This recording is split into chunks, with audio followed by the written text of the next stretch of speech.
Estamos en el módulo 1, en un segundo video de este módulo 1 que aborda la temática de las organizaciones comerciales para la agricultura familiar, y en esta oportunidad vamos a ver los,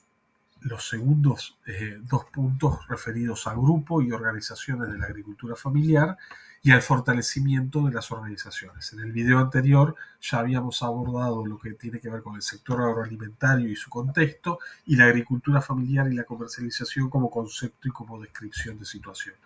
Así que ahora vamos a abordar estos siguientes dos puntos, que el primero tiene que ver con los grupos y las organizaciones de la agricultura familiar,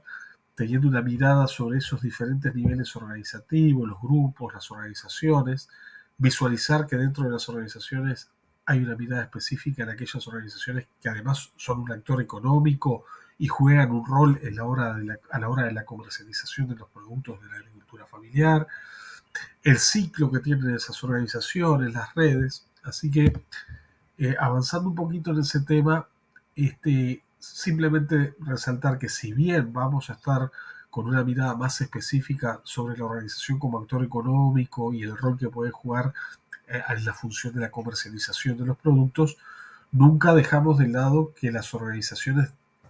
de por sí generan otro tipo de cuestiones vinculadas a los procesos sociales,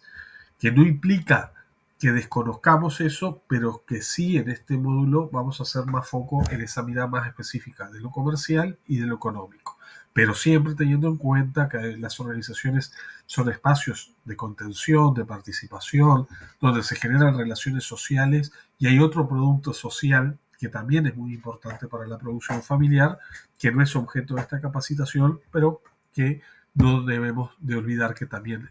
existe y es muy importante. No necesariamente tener un grupo implica tener una personería jurídica de una organización determinada. Existen diversos tipos de agrupamientos, diversas definiciones de colectivos, como grupos, asociaciones, sociedades de fomento rural, sindicatos, cooperativas, asociaciones civiles, que se vinculan a la producción familiar y que cada una tiene una razón de ser.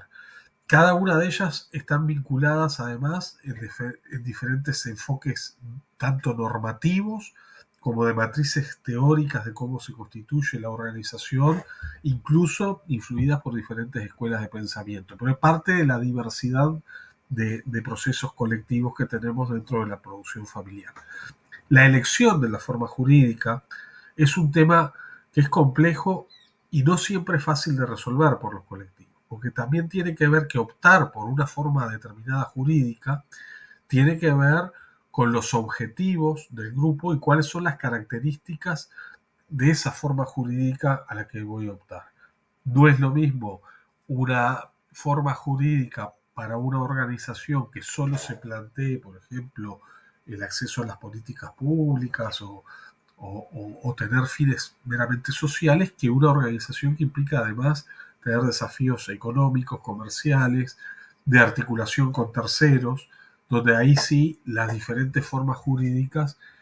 este, juegan a la hora de definir con qué estructura vamos a asumir eso y que esa estructura está asociada también a determinado régimen normativo, tributario y que requieren a su vez de determinada estructura para poder funcionar bien. Entonces, primero que nada, analizando cuál es la situación de cada colectivo, poner un tiempo de pienso, de evaluación, de análisis del abanico de opciones que hay de formas jurídicas de las organizaciones para optar por una forma jurídica correcta es gran parte del desafío al iniciar algún proceso de este tipo. El fortalecimiento de la gestión empresarial es un elemento que es estratégico para mejorar la gestión asociativa del sector agroproductivo, y el objetivo de este debe ser ofrecer un producto o un servicio con un valor que haya un cliente dispuesto a reconocer. O sea, tiene que haber una visión de mercado a la hora de que proyectemos nuestros productos y nuestra organización hacia generar canales comerciales. La integración comercial, que puede ser tanto hacia atrás, ya sea mediante la provisión de insumos o de servicios, o hacia adelante, por ejemplo, eh, proyectando articulaciones de acopio o de comercialización a otra escala, nos va variando también cómo nos posicionamos nosotros en determinadas ventajas competitivas en ese mercado que tiene que ver con toda la secuencia de la cadena comercial y de la forma en la que esté organizada. Existen diferentes articulaciones que se pueden generar, o sea, la organización no juega sola en el escenario como veíamos, hay otros actores con los que se pueden generar alianzas o articulaciones para esta acción comercial que básicamente se pueden ordenar como en tres tipos, ¿no? Lo que son acuerdos con otros actores de la cadena, lo que son los procesos de integración horizontal y vertical que se dan en las propias organizaciones, por ejemplo, en esos tres niveles clásicos que siempre hablamos de primer grado como la organización de productores, el segundo grado como la organización de esas organizaciones de productores a nivel federacional y el tercer grado que puede ser una especie de gran confederación nacional o regional que nuclee varias federaciones y que eso también genera procesos de escala tanto económicos como comerciales, ¿no? Los contratos con terceros son de diversos tipos y también las posibilidades de esos contratos dependen de la elección de esa persona jurídica, pero básicamente pasan por tres tipos de acuerdos que se pueden generar, que pueden ser tantos contratos para proveer bienes y servicios, consorcios para generar complementación productiva y comercial, y contratos que pueden ser, por ejemplo, contratos aprovechando la proximidad de algún cliente o algún mercado que pueda, mediante contratos, generar algunas condiciones básicas donde se pueda proyectar el negocio y a su vez hacia atrás o hacia la base también proyectar ese nivel primario de producción. Está claro que no solo basta con elegir la adecuada forma jurídica para elegir qué tipo de organización eh, vamos a proyectar en este trabajo, sino que es importante tener presente que constantemente hay que hacer un trabajo de fortalecimiento de esas organizaciones. Para eso es bueno tener presentes algunas dimensiones, por lo menos que yo o nuestro colectivo pueda estar observando del desarrollo de esas organizaciones para ir evaluando qué tipo de acciones de fortalecimiento hay que ir haciendo en la medida que se va desarrollando una propuesta, ya sea comercial, económica o de servicio que generemos. El tipo de organización, su estructura, el funcionamiento, la proyección interna y los beneficios que reportan sus miembros, cuál es la visión de futuro y los objetivos y metas, qué tanto eso está claro, saldado, explícito, cómo fue discutido, qué grado de participación de sus miembros hay en esa toma de decisiones, cómo se da esa cohesión social, más allá de los ámbitos formales, cómo se da ese relacionamiento en esa base social de esa organización, cómo participan los jóvenes y las mujeres en la organización, pensando también en esa proyección de la organización, pero también en una mirada de trabajo con la familia que es muy propia de la realidad de la producción familiar, la resiliencia, qué capacidad hay de afrontar dificultades, de adaptarse a situaciones nuevas.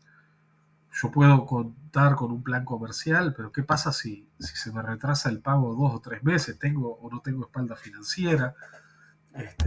¿Qué posibilidad tengo de hacer cuajar determinados eh, acuerdos comerciales que vayamos proyectando? La experiencia de asociatividad en los productores. ¿Hay ya antecedentes de trabajo en la organización con esta misma base social o es algo nuevo para los socios que estamos planteando esta propuesta organizativa, comercial, económica? ¿Y qué saberes locales hay que nos permitan afinar mejor la puntería en todo este proceso de planificación y de desarrollo de capacidades a nivel de la organización para el acceso a los mercados? Algunas herramientas que pueden servir para tomar nota y tenerlas a mano en este trabajo constante con las organizaciones es la herramienta FODA, o sea, poder cada tanto hacer evaluaciones de cuáles son las fortalezas, las oportunidades, los desafíos y las amenazas que se presentan en determinado momento para la organización, poder contar con planes de negocio, o sea, que haya una estructura mínima de plan de negocio de que cualquier actividad comercial o económica que voy a desarrollar tiene algunos elementos de planificación básicos y de análisis de riesgo y de formas de funcionamiento claras y explícitas que después también permitan evaluar en qué cosas se anduvo bien y en qué cosas se anduvo mal para ir mejorando continuamente esos planes. El marco lógico como una herramienta también básica para poder ordenar actividades, responsabilidades, formas de medir y de documentar las actividades que me propongo desarrollar. Estas son algunas herramientas básicas que las organizaciones en ese camino pueden explorar o pueden recurrir, en lo posible también con algún tipo de respaldo técnico, pero que siempre está bueno tenerlas ahí como anotadas, que son algunas herramientas metodológicas que pueden ayudar en este tipo de trabajo. Y después lo más reciente, todo lo que se nos plantea como desafío de asumir lo que son las tecnologías de la información y la comunicación, eso que le llamamos las TICs, ¿ah? Que se puede definir muy básicamente como aquellas herramientas computacionales e informáticas que procesan, sintetizan, recuperan, transmiten, encuentran y presentan información representada de la más variada forma. O sea, son herramientas digitales que en ese trabajo de organización, planificación y registro nos dan una mano en la medida que las sepamos usar, pero que también hay que saber elegir cuáles son las herramientas más acordes a la capacidad de gestión y estructura con la que yo dispongo, ¿no? También se las define como el conjunto de herramientas, soportes y canales para el tratamiento, acceso a la información, para dar forma, registrar, almacenar, difundir, ¿no? Todo cuestiones que tienen que ver con cómo organizamos lo que sabemos, lo que vamos aprendiendo en la marcha, lo que exploramos, para que eso se transforme en información útil para poder también diseñar planes de negocio y poderle dar un seguimiento en la gestión de los mismos, ¿no? Son muchas dimensiones en una organización de productores donde las TIC son aplicables, pero para ayudar a ordenar o por lo menos no olvidarnos de algunas de esas dimensiones a tener en cuenta, podemos hablar de la gobernanza, ¿no? Cosas muy sencillas. Antes, por ejemplo, para tener una reunión de toma de decisiones implicaba una reunión presencial. Hoy hay algunas herramientas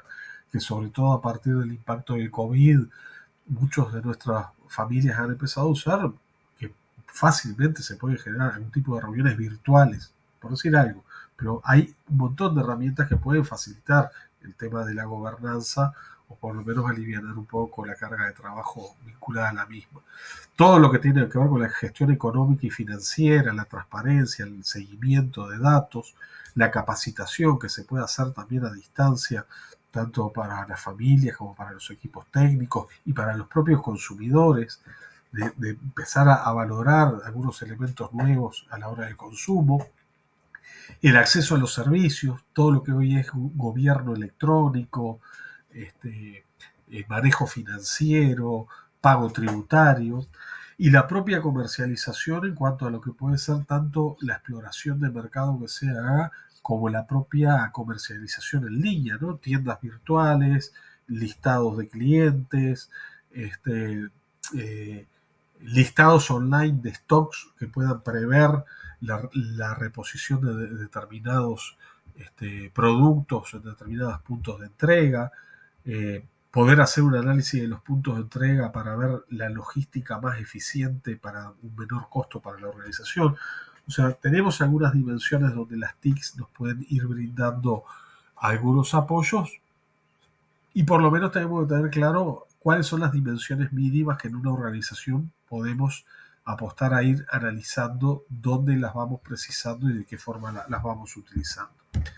Las nuevas formas de comercio electrónico. El comercio electrónico en las organizaciones como en las cooperativas facilita la obtención de economías de escala vía el aumento de la dimensión de mercado sin necesariamente tener una estructura física costosa y que sostener. Mejora también la cooperación intercooperativa y abrir nuevas vías para realizar negocios, lo que puede hacer, por ejemplo, el comercio con otras formas organizativas, tanto de vivienda como de consumo, por ejemplo,